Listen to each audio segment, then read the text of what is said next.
কোন আশায় কাঁদবো আর কোন আশায় থাকবো যে আমার ছেলে কোথায় আছে, কিভাবে আছে, কেমন আছে, কেমনে এই শোক নিয়ে আমি বাঁচি থাকবো।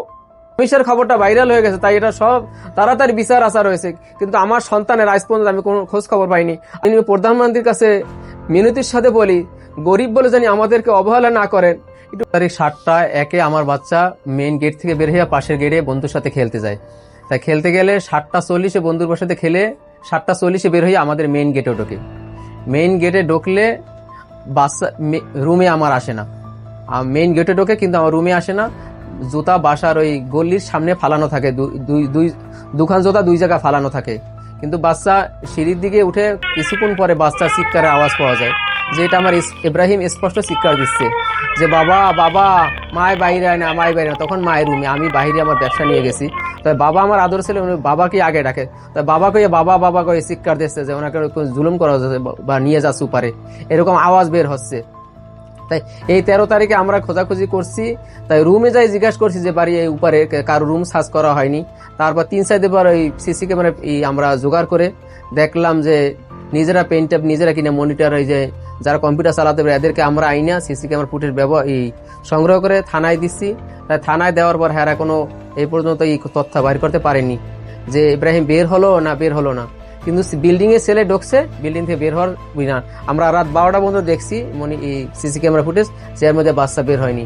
সিসি ক্যামেরা গুলো কাটা হয়েছে না বন্ধ আছে এগুলো তার আমরা বুঝবো না, আমরা তো তথ্য এনে থানায় দিয়েছি এবং আমাদের কাছে আছে। তাই এগুলা যদি গুরুত্ব সহকারে দেখতেন যে ছেলেটা ঢুকলো বের হলো না, কোথায় গেল। পুলিশ আমরা এই ডায়েরি করেছি, করেছি ওই জিটি করেছি 14 তারিখে। তা পুলিশ আসছে তার আরো 3 দিন পরে, সম্ভবত 3 দিন পরে এসে তারা বিল্ডিং সার্চ করছে, পাশের বিল্ডিং সার্চ করছে, কোনো তথ্য বের করতে পারেনি ইব্রাহিমের। উনি বাড়িওয়ালা ছিলেন, কিন্তু ওনার মেয়ে ওই দিন আমার ঘরে 3-4 ঘন্টা দিয়ে রাখছেন, কিন্তু মেয়ের দ্বারে আসেননি উনি। ওনার মেয়ে ছিল ওই দিন আমাদের 11টায় গেছে তার বাচ্চা আমার কাছে, আমার রুমে দিয়ে গেছে তার বাচ্চা, কিন্তু সে আমার রুমে আসে নাই। সে ভিতরে যে ঢুকছে উপরেই গেছে গা, আর মেয়েও নেয় নাই, আর আমার রুমে আসেও। তার কাছে প্রশ্ন করেছিলেন? হ্যাঁ করছি আমি, যে ভাই আপনি যে উপরে গেলেন, আপনার বাচ্চা তো নিলেন না, তাই আমার বাচ্চা কই গেছে বলতে পারেন, কোন দিক গেছে? সে বলল আমি দেখছি সিঁড়ির উপরে বহ। আমি কিন্তু আপনি সিঁড়ির উপরে না দেখছেন, আপনি তো 10 মিনিট পর বের হয়েছে, বের হইয়ে আপনি কি ইব্রাহিম রে দেখছেন? কয় কি কয় না, আমি ইব্রাহিম রে 10 মিনিট পর আর সিঁড়িতে বসা দেখিনি। আমি তাহলে কোন দিক গেল? কয় আমি কেমনে বলবো, আমি তো রুমে যাইয়া আমার কাজ সারিয়ে আমি আই করছি। আমরা তো অসহায়, আজ প্রায় 1 মাস হয়ে গেছে, এই পর্যন্ত কোনো আমার সন্তানের কোনো খোঁজ খবর পাইনি।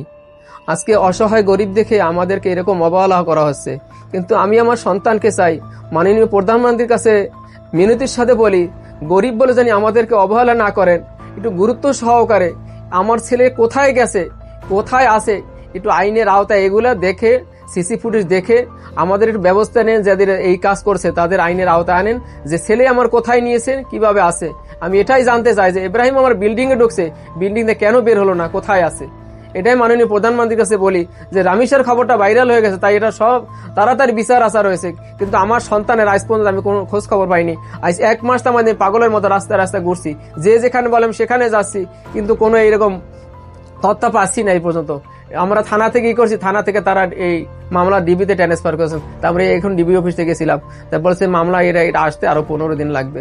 তো এভাবে আমাদের কতদিন কাটতে হবে রাস্তায়। একটা কথা বলতে যে বাবা আল্লাহ ছেলে দিয়েছে, মরে গেছে, কাইন্দে যাইতাম যে আল্লাহ নিয়েছে, কিন্তু এই শোক কোন আশায় কাঁদবো আর কোন আশায় থাকবো যে আমার ছেলে কোথায় আছে, কিভাবে আছে, কেমন আছে, কেমনে এই শোক নিয়ে আমি বাঁচি থাকবো, কেমনে থাকবো। আমার ছেলে কি অপহরণ হয়েছে, আমার ছেলে নিষ্পাপ, ওর তো কোনো অপরাধ নাই, ওর উপর কেন জুলুম হয়েছে। মাননীয় প্রধানমন্ত্রীর কাছে এই বিচারটা চাই যে শিশুদের উপর কেন জুলুম করা হচ্ছে, দ্রুত এটার বিচার করেন। 3টা সন্তান, এটা হলো সব থেকে ছোট, এটাই আমার আদরের সন্তান সবচেয়ে, এর নাম ইব্রাহিম। আমি আগে বিভিন্ন সময় বিভিন্ন নামে ডাকি, আমার কলিজার টুকরা, এটা আমার একটা ভোলার মতো নাই। টার্গেট করে অপহরণ করা হয়েছে, এই ছেলেকে অপহরণ করা হয়েছে, ছেলে হারাই যায়নি। আমরা তো সিসি ফুটেজ 3 দিন পরে দেখছি যে ছেলে বিল্ডিং এ ঢুকছে, ছেলে বিল্ডিং থেকে আর বের হয়নি। আমরা যদি পরের দিন সিসি ফুটেজ দেখতে পারতাম, ওই দিনে দেখতে পারতাম, তাহলে আমরা বিল্ডিং এ সার্চ করতে পারতাম। আমরা তো 3 দিন পরে দেখছি। মাইকিং করছি সারা দিন, বাড়িওয়ালাদেরকে আমরা সন্দেহ করছি, এই বাড়িওয়ালারা আমাদের এই ওনাদের কাছেই ছেলে যায় যাওয়া আসা করে। 3 দিনের মতো আমরা সিসি ফুটেজ 3 তলা গেছি, আমাদের অনেক আঘাত করেছে, আমাদের হুমকি দিয়েছে।